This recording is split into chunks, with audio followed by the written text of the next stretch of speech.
Bismillahirrahmanirrahim. Assalamu alaikum, class ATP. How are you all? Here is our lecture number 8, and as you know, we are discussing about the basic concepts of geography. As like other fields or other discipline, geography also has some basic concepts जिनका clear होना ज़रूरी है if we want to continue our study और अपनी further study में, ताकि अगर वो टर्म्स हमें क्लियर होंगी तो हम जो है उनको अच्छे से समझ सकेंगे और आगे अपनी स्टडी को बेटर वे में जो है वो कंटिन्यू कर सकेंगे। सो इट्स सेकेंड सेमेस्टर और आपका जो है वो लेक्चर नंबर 8 जो है वो है, और हमारा बेसिक कंसेप्ट ऑफ ज्योग्राफी का जो टॉपिक है वो कंटिन्यू है। हमारा लास्ट जो लेक्चर है वो भी इसी के बारे में था। हम पहले जो है वो पढ़ चुके हैं अबाउट जो हमारा प्रीवियस जो लेक्चर था वो लोकेशन के बारे में था, वो डिस्टेंस के बारे में था, वो प्लेसेस के बारे में था। आज हम जो है वो एक और इम्पॉर्टेंट जो है वो कंसेप्ट के बारे में पढ़ रहे हैं, that is about the size and scale of an area.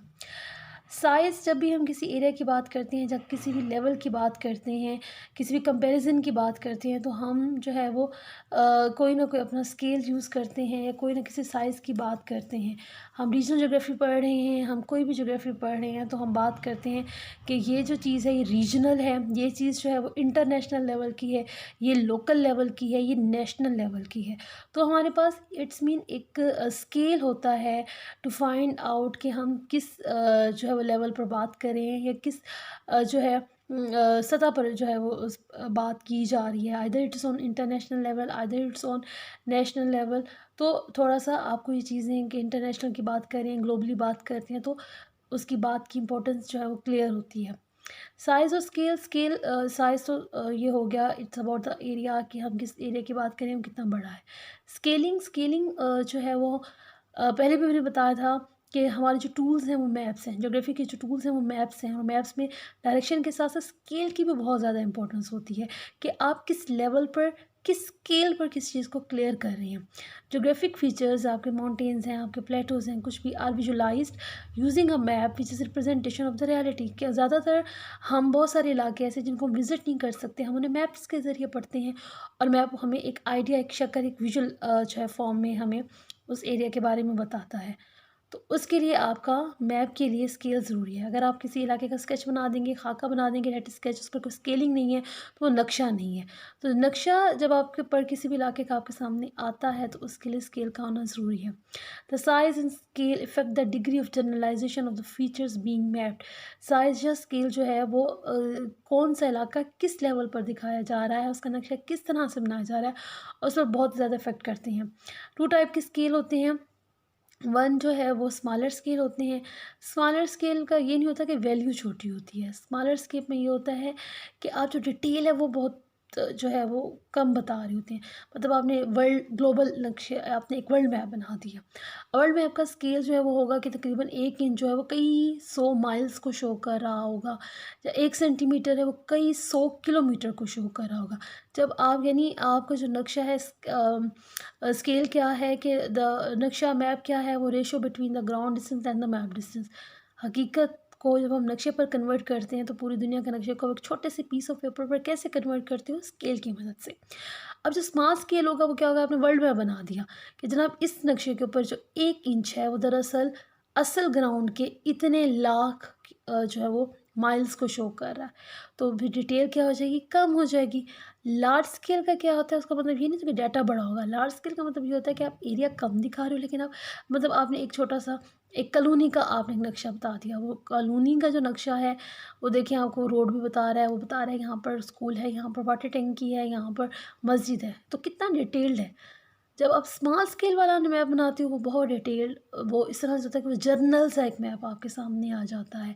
उसमें फिर क्या होगा कि आपको कोई हाईवे का नहीं मालूम होगा, किसी रिवर का पता नहीं चलेगा, बहुत ही जनरल सी इंफॉर्मेशन मिलती है। तो जो स्केल है वो हमारे पास 2 तरह के होते हैं, large scale versus small scale. Large scale में लार्ज अमाउंट ऑफ डिटेल होती है, बड़ी छोटी छोटी डिटेल बताई जाती है। अब ये देखें, ये लार्ज स्केल एक छोटा सा एरिया का उन्होंने नक्शा बता दिया। उसमें एक जो आपका इंच है वो इतने जो है वो लार्ज स्केल 1 इंच जो है वो तकरीबन 0.25 माइल को शो करिए, यानी माइल के भी चौथे हिस्से को शो कर रहा है। 1 इंच, यानी बहुत कम फ़र्क है। तो आपके पास मैप अब क्या आ गया उस एरिया का, डिटेल आपको रोड्स भी पता चल रही हैं, आपको किनार गुजर रही हैं वो भी पता चल रही हैं, सेटलमेंट्स कहाँ पर है वो भी क्लियर होगा। अब वर्ल्ड मैप है वो बता रहा है जनाब आपका 1 इंच, यहाँ पर 1 इंच माइल का चौथा हिस्सा 0.25 माइल, 1 माइल को भी नहीं, उसका भी चौथा हिस्सा शो कर रहा है। यहाँ पर 1 इंच 3000 माइल्स को शो कर रहा है। 3000 माइल्स को जो शो करेगा तो अब ये देखेंगे वो कितनी डिटेल चीज़ होगी यहाँ, यानी इसमें जो इतना सा 1 इंच आपने ड्रा किया वो 3000 को शो करे, तो आपको क्या डिटेल मिलेगी। तो जो स्मॉल स्केल होते हैं वो जो है वो लार्जर एरियाज़ दिखा सकते हैं, बड़े एरियाज़ आप वर्ल्ड मैप बना सकते हो, आप जो है कंट्री का मैप बना सकते हैं, लेकिन डिटेल क्या होगी, कम होगी। तो this is the difference between large scale और द स्मॉल स्केल। वैल्यू पर ही जाएंगे, आप जाएंगे कि कौन सी डिटेल, कितनी डिटेल जो है वो नक्शे पर दिखाई जा रही है। तो सेकेंड था साइज एंड स्केल। उसके बाद है इम्पॉर्टेंट बेसिक कंसेप्ट्स में तीसरा है physical and culture attributes of a place, कि एक जो जगह है उसकी कुछ फिजिकल यानी नेचुरल इन्वायरमेंट होता है और कुछ ह्यूमन इंसानी ज़िंदगी की कुछ एक्टिविटीज़ होती हैं। आल प्लेसेस है physical and culture traits that distinguish them from the other places, और वो जो उनकी फ़िज़िकल नेचुरल हालात हैं या ह्यूमन एक्टिविटीज़ हैं उनको मुख्तलिफ करती हैं, उन्हें जुदा करती हैं बाकी इलाकों से। फिजिकल एट्रीब्यूट्स में क्या आते हैं, आपका नेचुरल लैंडस्केप, आपका क्लाइमेट, उस इलाके की क्लाइमेट कैसी है, वेदर कैसा है, ज़मीन सॉइल कैसी है, पानी है नहीं है, दरिया बह रहा है साथ, कोई वेल है यानी कुआं है, क्या है, shapes how the people live, और जो वैसे लोग किस तरह से वहाँ पर जो है वो बस रहे हैं। कल्चर एट्रीब्यूट्स में लोग किस तरह से ज़िंदगी वहाँ पर गुजार रहे हैं, उनका कल्चर क्या है, वो लोग किस तरह से नेचर को यूज़ कर रहे हैं, उनकी लैंग्वेजेस क्या हैं, उनके कल्चर ट्रेड्स क्या हैं, वो सब चीज़ें जो आ जाती हैं। ठीक है कि the people modify the environment condition, कैसे इंसान ने उस इन्वायरमेंट को जो उसको कुदरत ने दिया है उसको कैसे यूज़ किया हुआ है, कैसे उसकी एक्टिविटीज़ हैं, वो जो नेचर ने सब्जियां फल दिए हैं उन्हें इंसान किस तरह से यूज़ कर रहा है। तो कल्चर एट्रीब्यूट्स में आ जाता है, आपकी लैंग्वेज रिलीजन के साथ आपका कल्चरल सेटअप कैसे चेंज हो जाता है वो इसके अंदर जो है वो आता है। Physical and culture attributes. Then जो आपको फोर्थ वन है, द फर्स्ट वन जो आप लोगों ने देखा वो लोकेशन डायरेक्शन डिस्टेंस था। सेकेंड जो हम लोगों ने देखा अभी डिस्कस कर रहे थे वो साइज और स्केल था। फिर आपने तीसरा जो है वो कल्चरल फिजिकल एट्रीब्यूट्स देखे एक प्लेस के। अब एक और इम्पोर्टेंट बेसिक कंसेप्ट आ रहा है, that is special interaction. Special का लफ्ज़ किसी एरिया के लिए किसी जगह के लिए यूज़ होता है। स्पेशल इंटरेक्शन या ग्रेविटी मॉडल क्या है, ये एस्टिमेट करती है, अंदाज़ा लगाती है कि how the flow of people material information between the location in geographic space, के एक इलाके से दूसरी जगह पर लोग उनकी आइडियाज़ चीज़ें कैसे ट्रांसफ़र होती हैं। स्पेशल इंटरेक्शन एक एरिया दूसरे एरिया से कैसे जो है वो इंटरेक्ट करता है।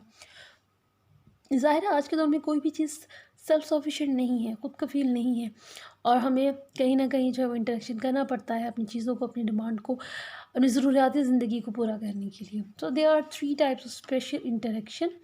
अगर थोड़ा सा फिर इसका है, spatial interaction is a cause and effect of an event in one region, कोई भी इलाके में होने वाली कोई चेंज, कोई तब्दीली that affects another areas and takes a look at the connectivity and relationship features. कि स्पेशल इंटरेक्शन क्या है, एक इवेंट एक चीज़ का दूसरी एरिया से कनेक्ट हो जाना और उस पर इफेक्ट हो जाना। For example a change in land use from the rural to the high density can affect the traffic congestion in adjusting journeying areas. कि अगर किसी इलाके में, उन्होंने कहा एग्जाम्पल दी, एक इलाके से अर्बनाइजेशन यानी शहरी आबादी में इजाफा हो रहा है और लोग रूरल एरिया से माइग्रेट कर रहे हैं, तो किस तरह से उस इलाके की साथ वाले इलाकों की आबादी और ट्रैफिक पर इफ़ेक्ट करते हैं। फिर 1980s में माउंट सेंट हेलन एक एरिया में जो है वो इरप्शन हुई, वॉल्केनिक इरप्शन हुई, और वहाँ से जो है लावा निकला, तो उसने किस तरह से बाकी एरियाज़ को इफ़ेक्ट जो है वो किया। तो ये स्पेशल इंटरेक्शन है, यानी कोई भी फिज़िकल या कोई भी ह्यूमन एक्टिविटी का कोई इस तरह की चेंज आती है तो साथ वाले इलाके भी जो उसके साथ इंटरेक्ट करते हैं वो इफ़ेक्ट होते हैं।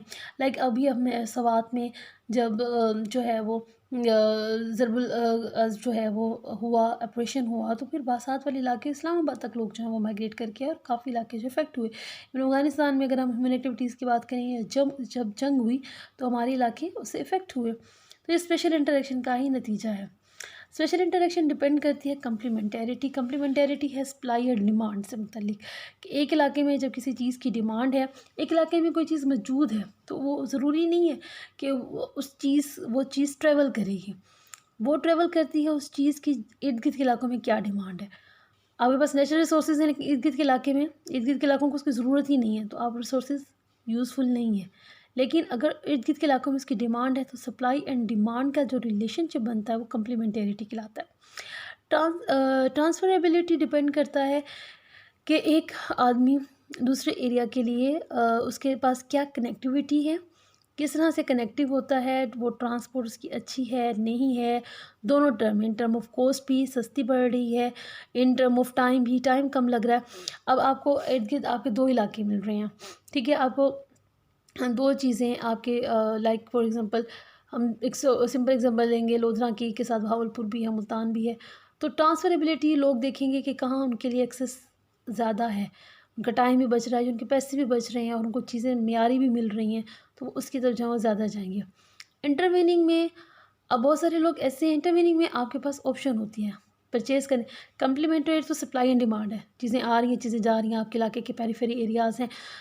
स्पेशल इंटरेक्शन डिपेंड कर रहा है सप्लाई एंड डिमांड पर।